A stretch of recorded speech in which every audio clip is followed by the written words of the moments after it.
Welcome back to The Explainer. So today we're tackling something that literally affects all of us, and that is maximizing your cash. Look, we all know rising inflation has been quietly, or, not so quietly, eating away at our purchasing power. Letting your hard-earned money just sit idle? Well, that's a luxury none of us can really afford right now. So we're going to break down a really thorough, data-driven analysis from Forbes Advisor on the absolute best high-yield savings accounts available right now in April 2026. Seriously, ask yourself right now, are you missing out on easy earnings? Just take a second and think about where your emergency fund or your vacation savings are sitting right this exact minute. If those funds are parked in a traditional, low-yield checking or savings account, you are essentially just leaving free money on the table. And thanks to rising inflation, your idle cash is actually losing value day by day. But the good news? There is a surprisingly simple fix for this. 5%. Let that sink in. That's the top annual percentage yield, or APY, currently available right now according to the Forbes data for April 2026. Imagine earning up to 5% on cash that is literally just sitting in the bank. It's totally secure, doing absolutely nothing but waiting for you to need it. We're not talking about some risky stock market play here. We're talking about a guaranteed return in the right high-yield savings account. That's exactly what's at stake today. Okay, here's our roadmap. First, the high-yield opportunity. Second, the current rate environment. Third, choosing the right account.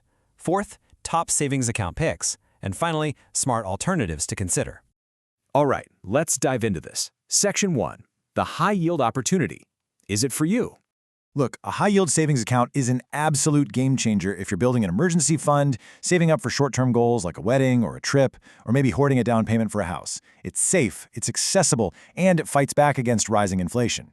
But, and this is a big but, if you have high-interest credit card debt, mathematically paying that off is always going to beat any savings rate you can find. And if you're saving for retirement decades down the line, you'll want to look into investments, not a savings account. So basically, use this tool for cash you need to keep safe and reachable in the near future.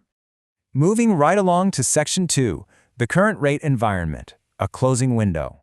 So based on the latest Federal Reserve meetings in April 2026, the benchmark rate is holding steady at 3.50 to 3.75%.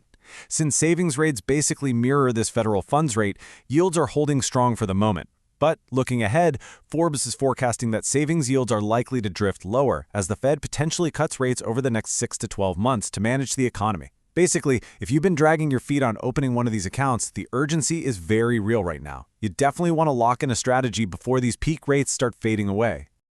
Section 3. Choosing the right account. The Forbes methodology. Now, we aren't just blindly chasing the biggest number we can find. To evaluate a massive list of 370 different savings accounts from 157 institutions, Forbes Advisor used a really strict, objective system.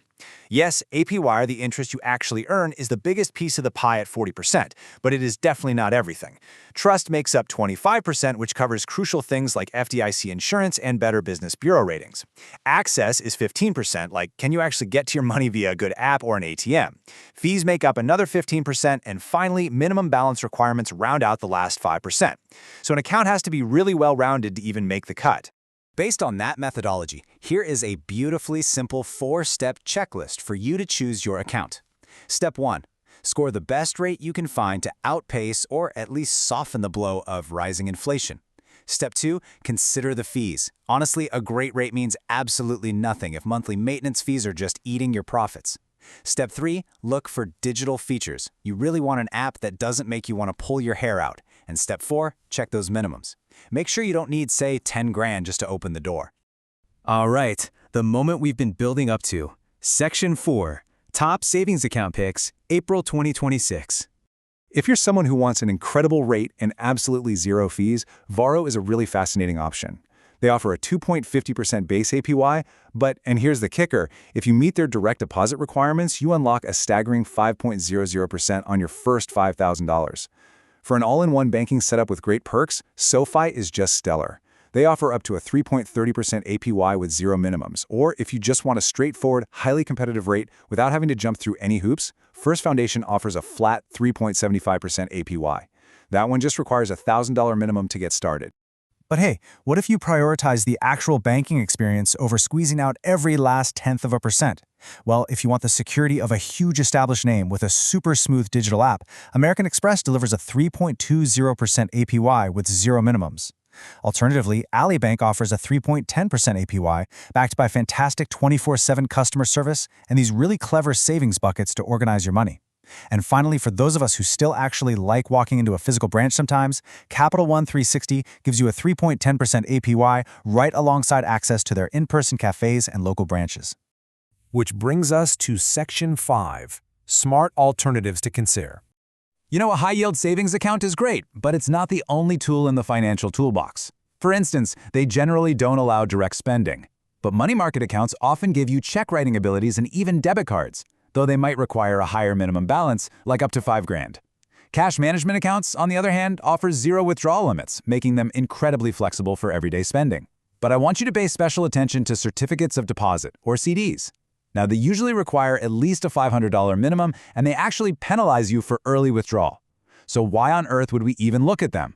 Well, that brings us to a really crucial pro tip straight from the Forbes analysts. They said, if you're concerned about declining savings rates, consider opening a certificate of deposit. CDs offer fixed rates, allowing you to lock in a high APY. Remember a few minutes ago when we talked about the Fed potentially cutting rates in the next 6 to 12 months? With a normal savings account, your rate drops the second the Fed's rate drops. A CD acts like your ultimate shield against falling interest rates, literally locking in your returns for a year or two, no matter what happens to the economy.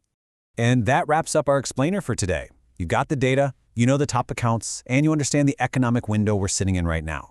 Rising inflation is a harsh reality, but you now have the exact tools you need to fight back and protect your cash. So, my final question to you is this. Will you lock in your earnings before those rates drop? Take a hard look at your savings today, pick the strategy that fits your life, and make your money work for you. Thanks so much for joining me, and keep learning.